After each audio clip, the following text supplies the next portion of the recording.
persaingan sesaat lagi yang akan berlangsung antara Indonesia U17 menghadapi Yemen. Ini itu stay terus di Vision Plus. Line up yang disiapkan oleh Coach Nova Arianto, Imam Hariri. Ya, tidak ada perubahan dengan formasi 3-4-3, memainkan tetap Putu Panji dan juga Matthew Baker sebagai leader di belakang, Nazil Alvaro dan official adalah Torfong Somsing yang berasal dari Thailand. Dan line up Yemen asuhan Coach Samer Saleh. Ya, ada satu perubahan di mana Abdullah Muhammad kali ini tampil sejak awal menggantikan posisi dari Ahmed Said dengan formasi yang nampaknya akan kembali menggunakan pattern 5-3-2 yang ketika menyerang bisa bertransformasi menjadi 3-5-2. Iya, menarik sekali untuk melihat nanti situasi hybrid juga yang dimainkan oleh Yemen. Kalau mampu mengalahkan Korea Republic di laga yang begitu krusial kali ini menghadapi Yemen U17. Kick off persaingan babak pertama sudah berlangsung. Satu kiriman bola cepat coba diarahkan kepada Fabio Aska, masih bisa diamankan oleh para pemain Yemen U17. Bali tekanan, lagi satu kesempatan yang coba dibangun oleh Fadra Florasta dan pasukan Garuda Muda. Ya, coba untuk bermain langsung dengan energi positif progres ke depan tanpa ada satu yang menghalau. Ruang bagi Fabio Aska, melaju berbahaya. Tidak offside kah? Tendangan yang dilepaskan Zahabi Goli. Mampu memutarkan jala, tapi sayang sudah dalam posisi offside tadi. Untuk bisa membangun serangan karena tidak ada pasokan bola yang bisa didapatkan oleh Yemen. Sangat baik tadi pressure berujung dengan ball retention bagi Evandra Forasta. Melaju berbahaya, berikan umpan melebar. Daniel Alfredo dan di mulut gol. Mirza mampu melesakkan bola. Ini kali kedua gol tercetak, tapi sayang. Sangat disayangkan. Bendera offside kembali diangkat oleh linesman Mirza. Sangat disayangkan dalam posisi offside kalau melakukan tap in tadi. Lempar ke dalam dari sisi yang berbeda bagi Fabio Aska. Kembali Putu Panji menjadi target. Ada Evandra Florasta, kendalikan bola bagi pasukan Garuda Muda. Fabio Aska umpan kaki kanan yang kembali sangat potensial. Mirza coba menggapai bola. Tangkapan dari Wesam Al-Asbahi tadi sangat vital untuk mencegah ancaman bagi Indonesia U17. Fabio Aska sangat integral perannya di awal persaingan kali ini. Mirza shielding yang sangat baik tapi tidak mampu berikan bola yang tepat tadi. Masih ada kiriman umpan dari Fabio Aska. Kesempatan tendangan dahsyat berbuah gol pembuka yang sangat spektakuler. Kualitas tendangan maut dari Zahabi Goli menggetarkan jala Yemen dan membuat sang penjaga gawang mereka Wesam Al-Asbahi tidak berdaya. Zahabi Goli sensasional dengan upaya luar biasa, penuh presisi. Daniel Alfredo gagal untuk menusuk, tapi ada kendala cedera yang dialami oleh pemain Yemen yang tergeletak, tapi laga berlanjut dan foul terjadi, tendangan bebas dan atensi akan diberikan karena sepertinya ada sentuhan di bagian wajah tadi. Betul.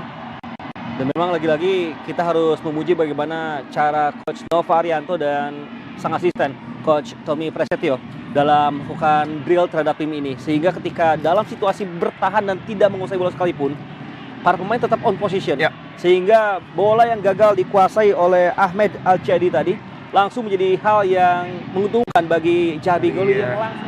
Visio tim medis dari Garuda Muda karena tetap akan dianggap sebagai bagian dari concussion protokol. Satu kesempatan Daniel Alfredo, umpan datar yang mampu dihalau. Peluang berikutnya bagi pasukan Garuda Muda. Sebuah tandukan indah berujung gol tercetak lagi dari Alberto Hengga dan tidak dalam posisi offside sepertinya. Alberto Hengga sejak awal laga menjadi outlet yang sangat mengancam di backline Yemen dan sentuhan luar biasa dari sundulan indahnya membuat pasukan Garuda unggul 2-0 atas Yemen U17. Luar biasa bagaimana lagi-lagi Garuda Muda tidak hanya menggebrak tapi juga semakin meyakinkan dengan permainan full control. Kali ini satu momentum dimanfaatkan dengan begitu baik. Fadli Alberto Hengga, pemain asal Bojonegoro ini bisa memanfaatkan situasi di mana shape pertahanan lawan tidak begitu baik dan ia memanfaatkan bola yang sebenarnya tidak tertembak sempurna. Dan ini membuat akhirnya Indonesia tidak hanya unggul tapi menjauh dan mendekati untuk menuju Piala Dunia di 2025 November nanti, Adi. Luar biasa, satu kesempatan yang tidak disia-siakan oleh Alberto Hengga. Bisa lebih menjaga karena dengan keunggulan 2 gol, jika bisa clean sheet hingga akhir babak pertama, itu akan membuat mentalitas semakin terbangun tadi. Ya, target 1 dengan dominasi possession, tampil front foot sudah tercapai. Betul. Target kedua dengan outcome terjadinya 2 gol sudah tercapai. Ya. Target berikutnya adalah tentunya menjaga clean sheet hingga akhir, dan sejauh ini kita tidak melihat adanya ancaman yang bisa merepotkan. Betul. Konsentrasi. Berada di area pertahanan lawan, itu yang membuat kita melihat begitu spesial sejauh ini. Zahabi Goli, Putu Panji yang dicari semua, sudah berbahaya, masih mampu dihadang. Peluang berikutnya Evandro Floresta, jauh meninggi tapi kesempatan jatuh ke pemain yang tepat di tepi kotak penalti tadi. Putu Panji di sisi terluar kotak penalti, coba kembalikan bola ke zona berbahaya, masih mampu dihalau tadi. Sayang. Dan memang ini adalah buah dari performa pemain yang juga sedang begitu stabil. Tidak hanya di level timnas, tapi juga di level klub, karena 22 pemain dari 25 pemain yang tersedia adalah jebolan Elite Pro Academy. Ya. Dengan sangat baik dari Putu Panji, tapi bola masih coba dimanfaatkan lagi. Satu kesempatan dan luar biasa. Siapa yang menjadi pemain terakhir untuk mengcover? Dialah Fadli Alberto Hengga. Betul. Pemain yang ada harusnya di lini tekanan. Di perebutan tempat ketiga ya oleh China. Tentu itu coba untuk dilewati di momen ini. Buang bagi Yemen untuk bisa lagi menusuk masuk, coba mengancam, tendangan berbahaya tadi. Bola dipantau dengan baik oleh Dava, tapi kendali terlepas. Ada effort tadi yang cukup menyengat dari Mo Abdullah. Ya, Abdullah kali ini melakukan satu gerakan yang begitu eksplosif. Tendangannya memang tidak terlalu powerful, tapi cukup menyulitkan Dava untuk bisa merangkai dengan satu tangkapan sempurna, dan akhirnya membuat bola sempat hilang kendali. Beruntung bola yang gerakan berbahaya kali ini, lagi sebuah umpan, hampir tadi. Dava harus waspada, tidak mengambil resiko tadi, coba menangkap, tidak dalam kondisi terbaik. Ada tekanan yang diberikan oleh Karim Abdul Latif, coba menyambut kiriman bola dari Aiman Abdurrahman.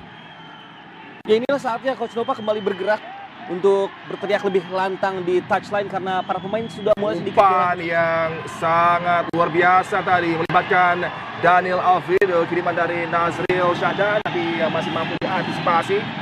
Serangan kali ini coba ditingkatkan oleh Yemen dari flank sebelah kanan. Alberto Hengga mampu dilewati oleh Ahmed Al-Jadi. Di tiang pertama ada peluang, tapi gagal juga, dan Fabio Aska sangat tepat tadi di area sentral mengamankan situasi, tapi ini umpan yang lagi harus diantisipasi, dihadang dengan baik. Peluang berikutnya, tendangan yang dilepaskan tadi Muhammad Al-Rawi. Ada peluang, tapi lagi-lagi gagal untuk bisa dikonversi. Tapi warning sign itu ada bagi pasukan Garuda Muda, dan keunggulan 2 gol tentunya belum nyaman kalau kita berbicara tentang peluang. 3 kesempatan, 3 menit didapat oleh Yemen. Betul, berbahaya bagaimana untuk kedua kalinya Daniel Alfredo kehilangan posisi, dan itu langsung dimanfaatkan dengan crossing yang berbahaya. Beruntung Al-Ghazali sempat melakukan. Babak kedua sudah berlangsung. 2 gol yang sangat apik mampu diciptakan oleh Zahabi Goli dan juga Fadli Alberto Hengga, yang untuk sementara mengamankan tiket lolos tidak hanya keluar dari group stage persaingan di Asia Cup Under 17, tapi juga menuju ke World Cup Under 17 yang akan berlangsung di bulan November nanti. Betul. Di Qatar. Dan performa begitu apik dari ini adalah pergantian yang tidak hanya personel tapi juga taktikal juga dari Coach Nova, dengan 2 personel seperti Fandi Ahmad dan juga Rashid. Adakah pelanggaran tadi? Penalti didapat oleh Yemen, sangat disayangkan. Putu Panji di posisi yang tidak ideal, memberikan ruang dan juga goal side bagi pemain lawan. Ini mengingatkan kita mempertunjukkan aksi terbaiknya di bawah Mistar untuk mengamankan situasi yang sangat berbahaya yang bisa merubah momentum. Al-Harash yang akan bersiap. Muhammad Al-Harash bagi Yemen, tendangan penalti, mampu menipu Gava. Dan dapat tidak berdaya untuk mengamankan situasi tadi, berujung dengan gol pemangkas keunggulan yang mampu dicetak sang kapten Muhammad Wahib Al-Harash dalam 2 laga. 2 gol dia persembahkan bagi Yemen, dan saling berganti memberikan tekanan. Indonesia harus cerdik ketika memegang kendali bola untuk menjaga ritme. Peluang bagi Yemen, Abdul Latif, 3 melawan 2. Abdul Latif melaju. mampu digagalkan tadi. Sentuhan vital dari Baker. Abdul Latif menginginkan handball. Alur serangan dari Yemen.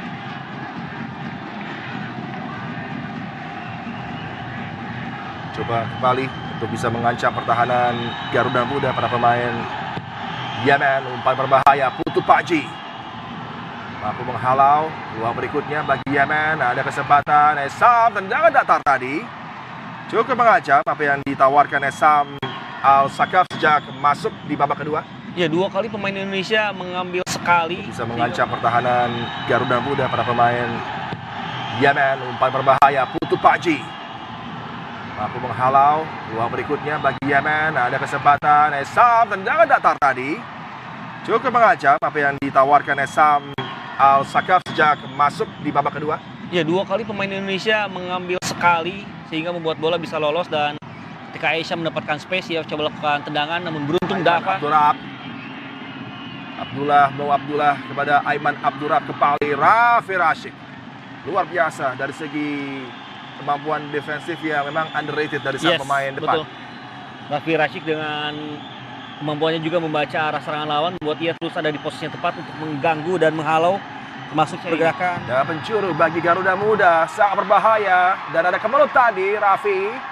Fandi Ahmad kirimkan bola lagi menuju ke sisi terluar dari kendali di laga ini yang sempat dipegang oleh pasukan Garuda Muda. Sirna di babak kedua harus cepat diraih lagi. Betul. Semakin berbahaya.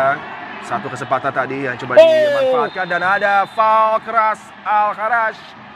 Kartu kuning yang menyelamatkan Al-Kharaj, mungkin adanya covering defender tadi. Betul. Sehingga masih masuk kategori SPA ya, stop promising attack. Karena jika jarak 2 pemain lain terlalu jauh, mungkin ini bisa dikatakan less defender ya. Karena sangat jelas bagaimana ketika Mirza bergerak direct, ia ditarik dengan 2 tangan, bahkan dengan tambahan 1 kaki. Yang membuat Mirza juga sangat kesulitan untuk bisa mengganggu upaya build up lawan. Umpan yang coba diarahkan menuju ke sisi sebelah kiri pertahanan dari Indonesia U17. Matthew Baker menggunakan segenap pengalamannya, walaupun masih minimal di sepak bola, tapi di kelompok umur Matthew Baker merupakan juga pengawal pertahanan yang sangat tangguh. Ya, dan dia juga terlihat sangat dewasa ya. Kita saksikan ia menunggu momentum untuk mendapatkan kontak dari lawan, sehingga selain bola tetap didapatkan Indonesia, ada serangan balik coba dikembangkan oleh Garuda Muda. Rafiq. Oh, ini pelanggaran keras dan kartu merah harus diberikan kepada Al-Kharaj. Kartu kuning kedua ini harusnya diberikan kepada Al-Kharaj karena dia tidak ingin memainkan bola, hanya menjatuhkan Rafi Rashid. Tapi referee punya pendapat lain. Tebasan yang jelas sekali, Bang. Harusnya berujung menjadi kartu kuning kedua bagi Al-Kharaj. Wow, sangat mutlak. Tidak ada unsur untuk bisa mendapatkan bola. Benar-benar hanya coba berbalik ya. Dan bebas, Fabio Aska. Di sisi terluar tadi, Rafi yang coba menyambut. Jangan gawang saja bagi Yemen. Foul tadi sepertinya terhadap Fabio Aska. Ya, sangat jelas bagaimana kali ini aksi yang ditampilkan tidak membuat sang pemain Ali Daleo menyundul bola, tapi justru menyundul kepala bagian belakang ya. Kepala yang tentunya harus benar-benar dilindungi oleh wasit, dan langsung membuat wasit pun mengambil keputusan memanggil tim medis. Ya, kita sangat agresif terhadap Fabio Aska yang sudah berhasil menjangkau bola terlebih dahulu bahkan. Dan ini juga bisa menjadi yellow card ya. Yellow card challenge ya. Harusnya ada potensi kan. Kasih Ragi ya. Betul. Regina ya di seri B. Kali ini Fandi Ahmad coba melaju, dipantau oleh 3 pemain dengan jersey putih. Bukan sebuah pelanggaran tadi sepertinya terhadap Fandi Ahmad. 5 menit lagi, 5 menit tersisa jelang akhir persaingan. Rafi coba mencari penalti kali ini. Penalti didapat oleh Indonesia U17. Lapse of concentration yang terjadi. Penjaga gawang Wesam Al-Asbahi yang gagal fokus di saat genting tadi membuat Rafi Rashid mampu untuk bisa mendapatkan Forasta. Gagal dia kalau berhadapan dengan Foreign Public, tapi berujung dengan rebound berbuah gol. Evandra Forasta kali ini Saudi Arabia tidak terlalu jauh dari Qatar. Siapkan tiket Anda, pesan hotel, dan isi penuh stadion-stadion di Qatar nanti, di mana Garuda Muda akan beraksi di level tertinggi kelompok umur U17 dengan potensi automatic qualification. Evandra Forasta memberikan aksi terbaik Yemen dalam potensi takluk di laga ini. Coba untuk merespons, tertinggal dengan buffer 2 gol. Daniel Alfredo menghadang tadi, tendangan jarak jauh. Mudah saja bagi penjaga gawang Dafa Al-Ghazami tadi untuk menghentikan upaya yang sudah dilatih sejak pemain-pemain ini masih ada usia 14-15 tahun ada. Ada lagi intercept, umpan dari Raffi. Josh Holland kali ini men-set-up-rekannya, sebuah tendangan luar biasa dari Evandra Forasta dengan brace-nya. Tidak hanya mengunci, tapi mensahkan pasukan Garuda Muda. Tidak hanya lolos dari group stage, tapi semakin nyaman untuk bisa menyiapkan bagasi menuju Qatar. Nova Arianto dan pasukan mudanya bersinar terang di Jeddah dan mampu menghancurkan, memporak-porandakan